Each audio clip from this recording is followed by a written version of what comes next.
सबसे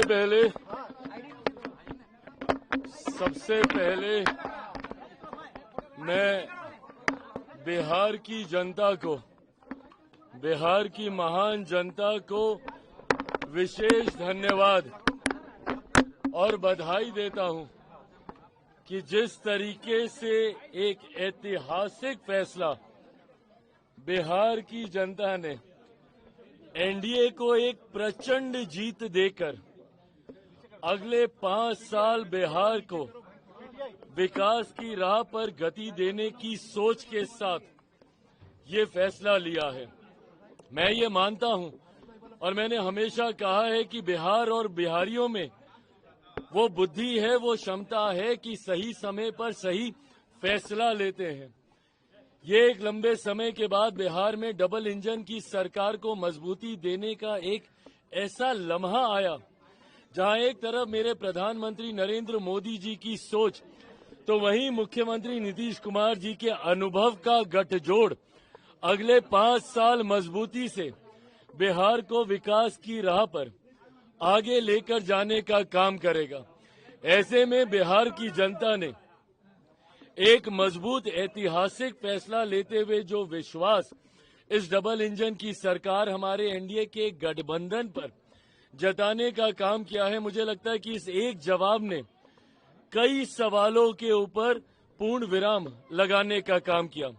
जो लोग मुख्यमंत्री नीतीश कुमार जी की स्वास्थ्य को लेकर सवाल उठाते थे, जो लोग पिछले 2 दशक के एनडीए के कार्यकाल को लेकर सवाल उठाते थे, जो लोग जंगल राज के होने ना होने और आज की तारीख में जंगल राज के क्या मायने हैं उस पे सवाल उठाते थे, या जो लोग मेरे प्रधानमंत्री की प्राथमिकता में बिहार कितना है उस पर सवाल उठाते थे, या जो लोग चिराग पासवान के बिहार फर्स्ट बिहारी फर्स्ट पे सवाल उठाते थे, गठबंधन में मेरी भूमिका के ऊपर सवाल उठाते थे कि इसके पास ज्यादा इसको सीटें दे दी गई, इतना ये लोग प्रदर्शन नहीं करेंगे। मुझे लगता है ये एक जवाब ने एक रिजल्ट ने कई प्रश्नों के जवाब देने का काम किया।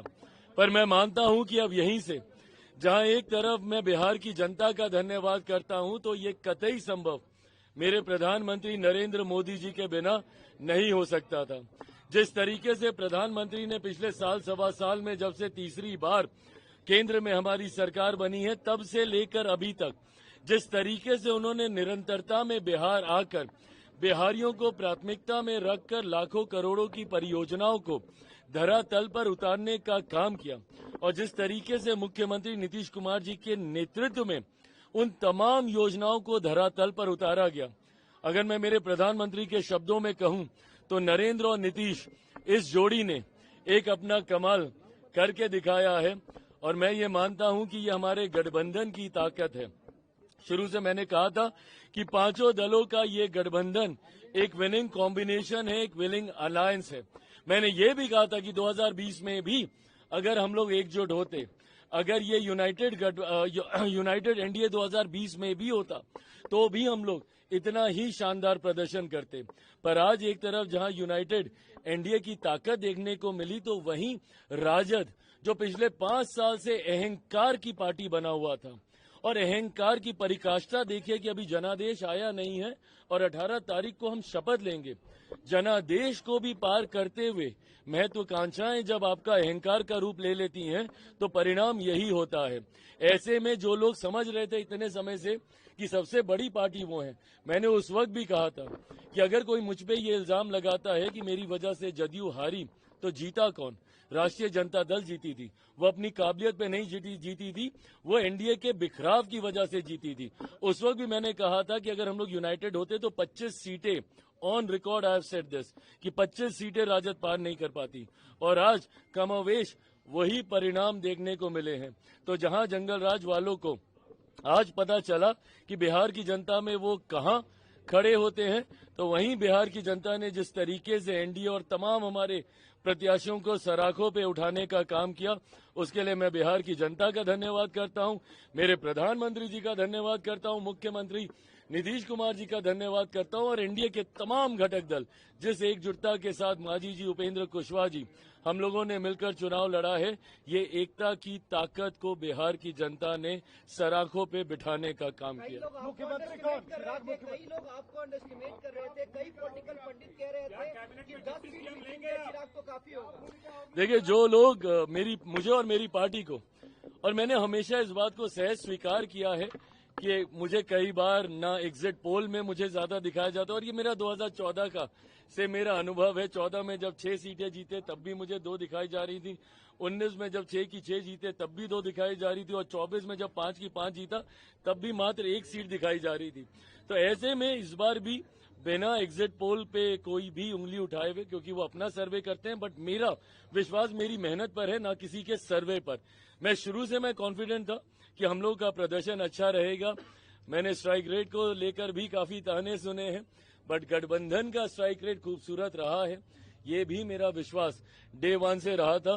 तो मुझे लगता है कि जिन लोगों ने कम आंकने की गलती की, मुझे लगता है कहीं ना कहीं उनको जवाब जनता ने दिया। मुख्यमंत्री नीतीश कुमार जी एक बार फिर से मुख्यमंत्री बनेंगे, ये मेरा पूरा विश्वास है।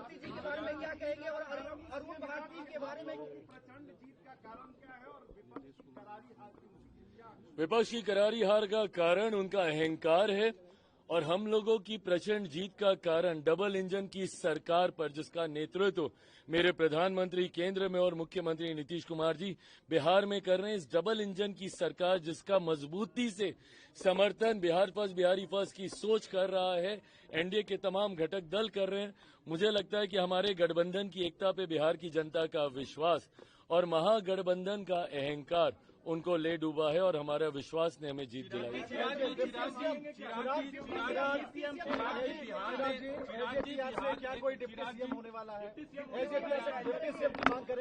ये सारी बातें मैं पुनः कहूंगा। मैंने हमेशा गठबंधन की मर्यादाओं का पालन किया है, और मैंने हमेशा कहा था कि जब सही समय आएगा ये बातें हम लोग गठबंधन के मंच पर रखेंगे। मैं मानता हूं कि आज रात से लेकर कल दिन भर तक कई राउंड्स ऑफ मीटिंग, अलग अलग चीजों को, सरकार कैसे बनेगी, सरकार का स्वरूप कैसा होगा, सरकार में किस दल की क्या भूमिका होगी, इन तमाम बातों पर विस्तार में चर्चा की जाएगी। फिलहाल समय सारे सर्टिफिकेट्स इकट्ठे करने का है, अपने प्रत्याशियों का जो विधायक बन गए हैं उनका मुंह मीठा कराने का। चिराग जी, आपके प्रदेश में राहुल गांधी यहाँ आए, वोट अधिकार यात्रा की, वोट चोरी का आरोप आरजेडी और कांग्रेस ने भी लगाया। एसआईआर के बाद ये पहला विधानसभा चुनाव था। वो जो आरोप लगाते थे, अब नतीजे सामने हैं, उन तमाम आरोपों पे क्या कहेंगे? अब नतीजों मुझे लगता है इस एक जीत ने तमाम उन सवालों पर भी पूर्ण विराम लगाने का काम किया जो भ्रम विपक्ष ने फैलाने का प्रयास किया। भले वो एसआईआर का मुद्दा हो, वोट चोरी की बातें, और मैंने बार बार कहा था कि राहुल जी ने जब जब मेरे प्रधानमंत्री के ऊपर इस तरीके से व्यक्तिगत तौर पे हस्तक्षेप किया है, चौकीदार चोर है इससे पहले कहना, अब वोट चोरी की बातें करना, जिस तरीके से उनकी मां को लेकर उनको व्यक्तिगत तौर पर कि मंच पर नाचने लग जाएंगे, ये सारी बातें बिहारी संस्कारों के लिए भी जाने जाते हैं। शायद राहुल जी, कांग्रेस ये समझ ही नहीं पाई कि जितनी वो अमर्यादित बातें कहते हैं उतना ही सेल्फ गोल वो करने का काम करते हैं। वहीं दूसरी तरफ हम लोगों ने पूरी मर्यादा के साथ सिर्फ अपनी जिम्मेदारी को निभाने का काम किया। गठबंधन ने पूरी जिम्मेदारी निभाई। आई कांट थैंक मेरी पार्टी के नेताओं को मैं जितना धन्यवाद दूं, जिस तरीके से हमारे तमाम प्रत्याशियों ने अपना कैंपेन चलाया, जिस तरीके से हमारे प्रदेश के प्रभारी जिनको संगठन और चुनाव दोनों की जिम्मेदारी दी गई, अरुण भारती जी की भूमिका रही, जिस तरीके से हमारे तमाम प्रकोष्ठों के नेताओं की जिम्मेदारी रही, जिन्होंने हमारे कार्यक्रम से लेकर अशरफ जी हैं, वेद प्रकाश पांडे जी हैं, यहाँ पर हमारे तमाम प्रवक्ता साथी हैं, राजेश जी हैं, जिन्होंने मीडिया से लेकर, संगठन से लेकर, चुनाव की रणनीति से लेकर, और हमारे तमाम साथी जिसमें मेजॉरिटी में सब चुनाव लड़ रहे थे, हमारे प्रदेश अध्यक्ष चुनाव जीते हैं गोविंदगंज से, राजू तिवारी जी, जिस तरीके से हमारे प्रधान महासचिव संजय पासवान जी बकरी से, जिस तरीके से ब्रह्मपुर से हुलास जी, जितने भी संगठन के साथियों ने भी चुनाव लड़ा, और पार्टी की और गठबंधन के भीतर जो तालमेल रहा, मुझे लगता है इसने प्रचंड जीत की ओर हम लोग को अग्रसर किया। एक सवाल व्यक्तिगत तौर पे है, आपके पिताजी के निधन के बाद ये पहले खाता भी नहीं खोल पाए और कह रहे थे कि मैं राजनीति से संन्यास ले लूंगा अगर जेडीयू 25 सीट से ज्यादा आती है तो वो अपनी बातों पे खरा उतरे। बहरहाल यह फैसला उनको लेना है। मैं किसी के हार पे नहीं, अपने गठबंधन की जीत पे खुश हूं और मैं मानता हूं कि हम सब पे जो विश्वास बिहार की जनता ने जताया है, अब ये बड़ी जिम्मेदारी है और उसको निभाने का अब ये समय है। आपसे एक सवाल है, 2005 के बाद एलजेपी की सबसे बड़ी जीत है विधानसभा चुनाव में। आपके पिताजी के निधन के बाद ये विधानसभा चुनाव में सबसे बड़ी जीत है। कैसा पर्सनल फीलिंग है अभी आज? मैं ये मानता हूं कि मेरे पिता जहां कहीं होंगे बहुत खुश होंगे। उन्होंने आज से ठीक 20 साल पहले अपनी मेहनत से, अपने परिश्रम से पार्टी को नई ऊंचाइयों तक लेकर गए थे। विभिन्न कारणों से विधानसभा में पार्टी ने उसके बाद वैसा प्रदर्शन नहीं दोहरा पाई। लोकसभा में वी बीन कंसिस्टेंट। 2014 से निरंतरता में हम लोग बढ़िया स्ट्राइक रेट से हम लोग लोकसभा जीते हैं, बट विधानसभा में वैसा प्रदर्शन हम लोग दोबारा नहीं कर पाए। आज मैं मानता हूं कि मेरे पिता जहां कहीं होंगे खुश होंगे, अपने पार्टी के कार्यकर्ताओं को आशीर्वाद दे रहे होंगे और जो मेहनत हम सब ने की है उस पर जरूर वो हम सब पे प्रसन्न होंगे। 25 से 30 तो नीतीश कुमार, लेकिन 30 से 35 क्या चिराग होंगे? 30 से 35 से पहले एक बार फिर से 29 में मेरे प्रधानमंत्री नरेंद्र मोदी जी को चौथी बार देश का प्रधानमंत्री बनाना है। वो बड़ा पड़ाव है, उसको पार करके 30 के रण में उतरेंगे। बहुत बहुत धन्यवाद। Thank you.